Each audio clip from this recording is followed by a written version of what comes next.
সাদাত রহমানের ট্রিটমেন্ট করাতে গিয়ে ভিখারির অবস্থা হয়ে গেছে তনির। এবার নিজেই স্বীকার করলো তিনি বাড়িঘরও বিক্রি করে দিয়েছে, আপাতত এখন ভাড়া ঘরেই থাকছে। সাদাত রহমানের জন্য তিনি সর্বস্ব ত্যাগ করেছে। বনানী যে বাসাটা থাকি সেটা কিন্তু আমার ভাড়া বাসা, কেনা বাসা না। উনি এখানে একটু আপনাকে দেখাইতে যে ওর ব্রেনটা কি পরিমাণ ড্যামেজ হয়েছিল এখানে। আর এটা দেখেন কেস সামারি। অনেকে বলেন যে আমি নাকি আমার হাজবেন্ডকে মেরে ফেলছি।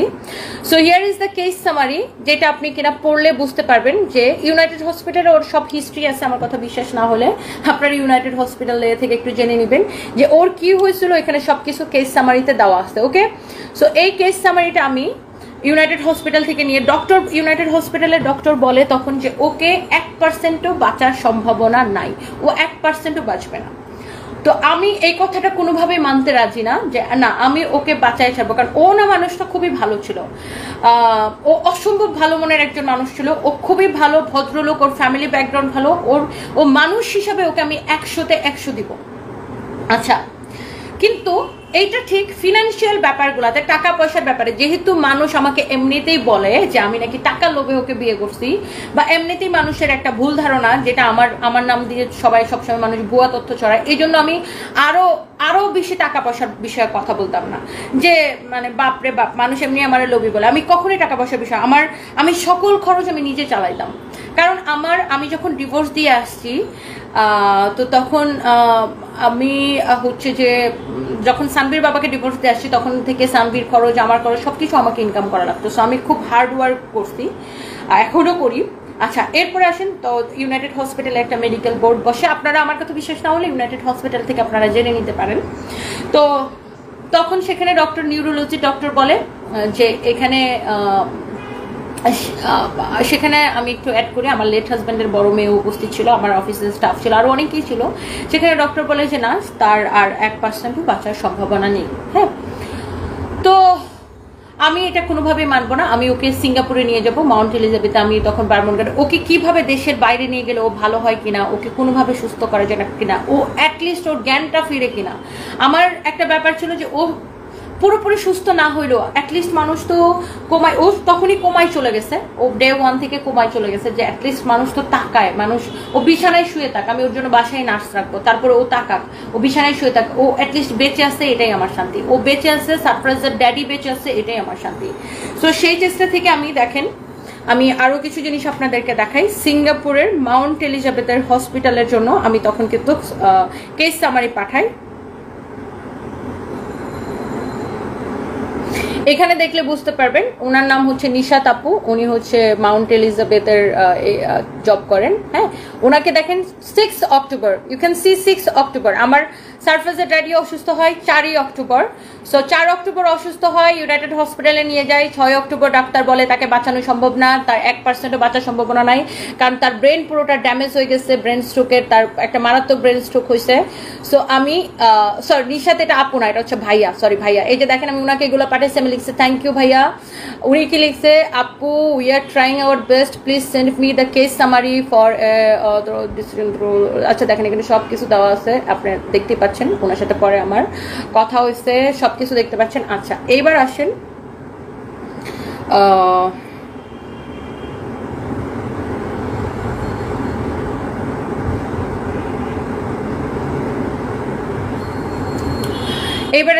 সিঙ্গাপুরের মাউন্ট এলিজাবেথে নেওয়ার জন্য আমার সারফেসের ড্যাডি যেহেতু ব্রিটিশ পাসপোর্ট আছে, তার ভিসা লাগবে না, বাট আমার ভিসা করতে 1 দিন সময় লাগবে। বাট আমার হাতে 1 দিন সময় নাই সিঙ্গাপুরে যাওয়া, কারণ সে 1 দিন বাঁচবে কিনা সেটা কে জানে। তখন আমি থাইল্যান্ডের বারমনঘাট হসপিটালে, হ্যাঁ আমি হচ্ছে যে হসপিটালের জন্য হচ্ছে যে আমি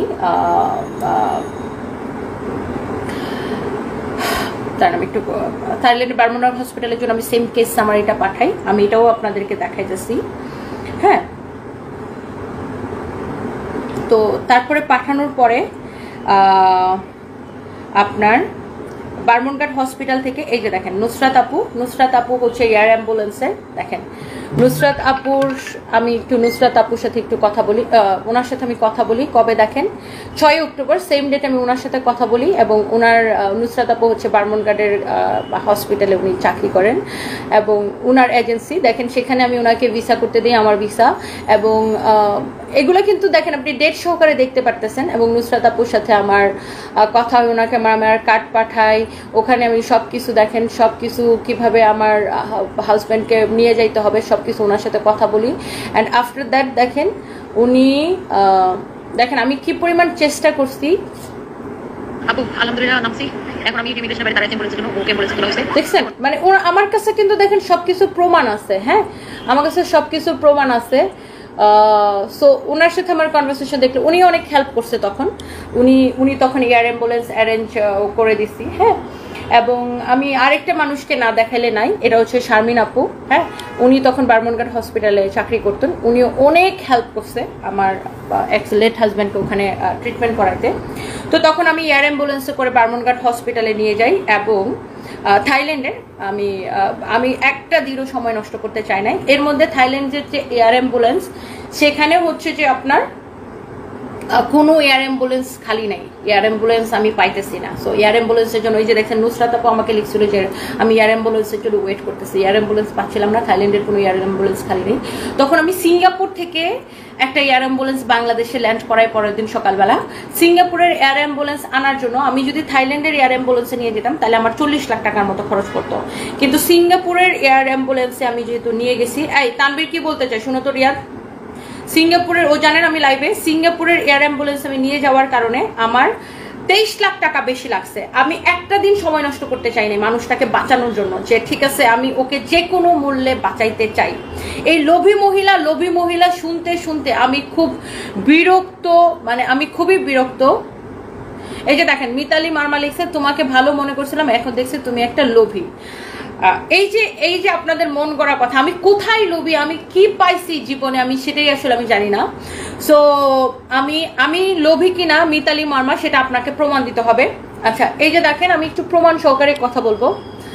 আমি এই এজেন্সির মাধ্যমে দেখেন 62,96,000 টাকা, মানে কি 62,96,000 টাকা দিয়ে আমি 62,96,000 টাকা দিয়ে, আবার দেখেন একটু চাইলে আপনারা ছবিও নিতে পারেন। হ্যাঁ, এটা এয়ার অ্যাম্বুলেন্সের বিল।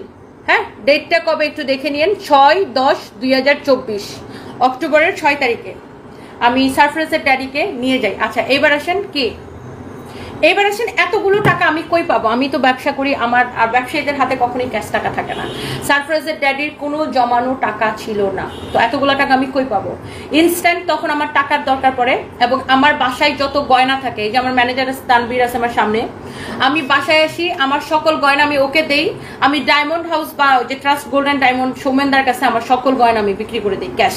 এবং তখন সারফ্রাজের ড্যাডির অফিস থেকে, আই মিন ফুয়াং সিরামিক থেকে 40 লাখ টাকা দিচ্ছিল না ওরা, 30 পরে 10 লাখ দিচ্ছিল, 40 লাখ টাকা তখন দেয় ওরা আমাকে কিছুটা হেল্প করে। কারণ এদিকে ইউনাইটেড হসপিটালও বিল দেওয়া লাগছে, ওখানেও মনে হয় 10-12 লাখ টাকা বিল চলে আসছিল।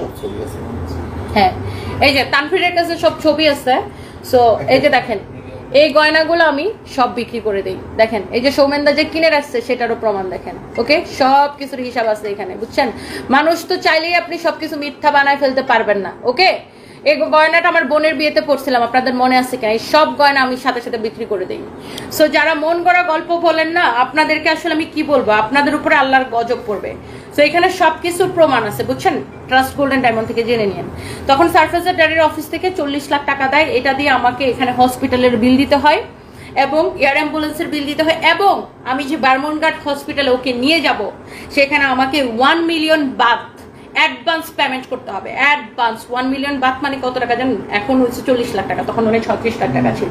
আমাকে অ্যাডভান্স পেমেন্ট করতে হবে। সো এই টাকাগুলো কোথেকে আসছে? আর এবার আসেন, আমি যখন সারফ্রাজের ড্যাডিকে নিয়ে গেছি, আমি জানি না ওর কি আছে না আছে, ওর আসলে আদৌ ব্যাংকে কোনো টাকা আছে কি নাই, বা ওর ব্যাংকে কি আছে না